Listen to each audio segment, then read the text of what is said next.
Hi, Mark T the Handyman here. Today, we're going to go through how to install some electrical outlets in your house and also what not to do when you're installing the outlets.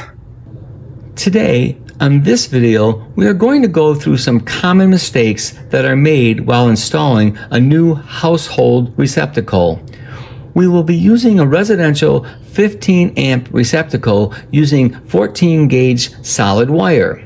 The first thing that we will be looking at on this receptacle is the gold terminals, which are going to be where your black wire or your hot wire will be connecting. The other side, the silver terminals, that is where the white wire or the neutral wire will be connected. If you wire the receptacle backwards, it will work, but it is a dangerous practice. This procedure is called reverse polarity. The reason why this is so dangerous is that you are running the risk of having a short circuit or a shock or even a possible fire. Just remember that the black or hot wire is always connected to the gold terminals, or neutral wires are always connected to the silver terminals. And the bare copper wire is always connected to the green terminal.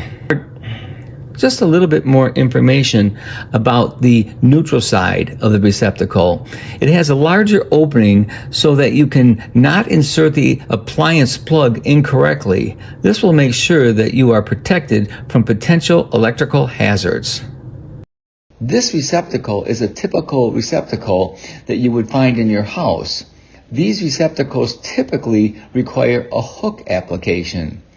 That means you bend your wire into a hook and connect the wire to the screw and then tighten the screw down.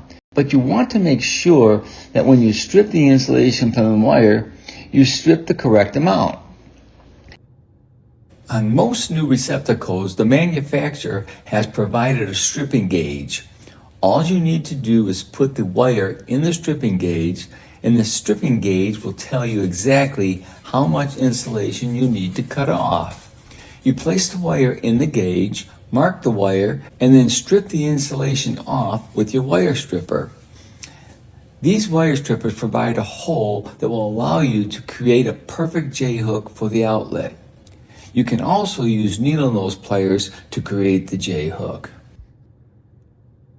Now you can attach the wire and get a very good connection.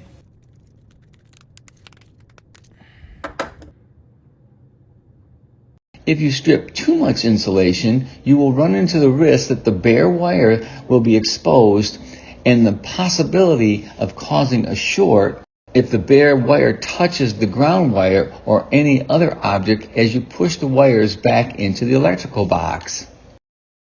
If by chance you strip the wire insulation off too short, you could also have a problem because when you tighten the screw down, it will not be able to tighten the screw to the proper tightness, causing arcing or intermittent electrical flow or overheating. Another practice that some homeowners will do is they will install a hook the wrong way, which may seem okay, but in fact, you will not get a tight connection because the hook will not wrap itself around the screw. It will actually push away the wire while you try to tighten the screw. So whenever you do the wiring on your receptacle, you always want the hook to be in the clockwise position. As you can see, this screw will grab the hook and tighten itself around the screw versus pushing it away. All of these practices will apply to a stranded wire also. The next thing I want to point out is on some 15 amp residential receptacles, they have these holes right here. These holes allow you to push the wire into the receptacle and make a quick, easy way to connect the wire to the receptacle. This procedure is called speed wiring, also known as backstabbing. This is not against code. In the past, I have wired receptacles using the backstabbing procedure, but I do not perform this procedure anymore, nor do I recommend it. The way this works is you push the wire into the hole to complete the wire connection. The wire is intended not to come out unless you release it from the receptacle by depressing the release button with a small screwdriver and pulling the wire out. I have found that this method is not as dependable as taking the time to bend the wire into a hook and attaching the wire in the more secure way. Another practice you do not want to do is to double up your wires by putting two wires on top of each other. If you have two wires already attached to the receptacle and you want to add a third wire on, bending another hook wire and placing that wire on top of the other wire is a bad wiring practice.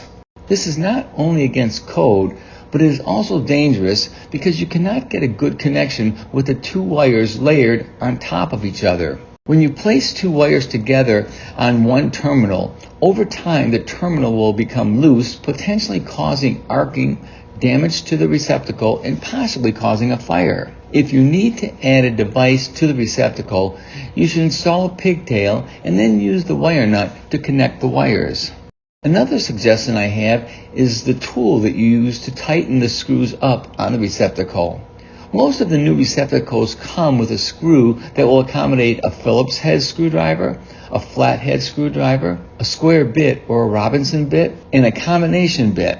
All of the bits will work, but I feel the Robinson bit or the combination bit will give you the best results. Up to now, we have been working with a 15 amp receptacle, but 20 amp receptacles are also in your home. The difference is the 20 amp receptacle can handle larger amp usage such as microwaves, toasters, blow dryers, and other higher amp household appliances. These receptacles will have a 12 gauge wire instead of a 14 gauge wire. The wiring practice we have been discussing are the same. One of the many differences between the 15 amp and the 20 amp receptacles is that the 20 amp manufacturers of the receptacles no longer manufacture the backstab connection option. On this receptacle, we have what is referred to as the back wiring. With the back wiring, the wire is pressed between the connecting surface and the connecting plate. When you tighten the screws, the connecting plate secures the wire to the surface plate. No J-hooks are necessary except on the green ground screw.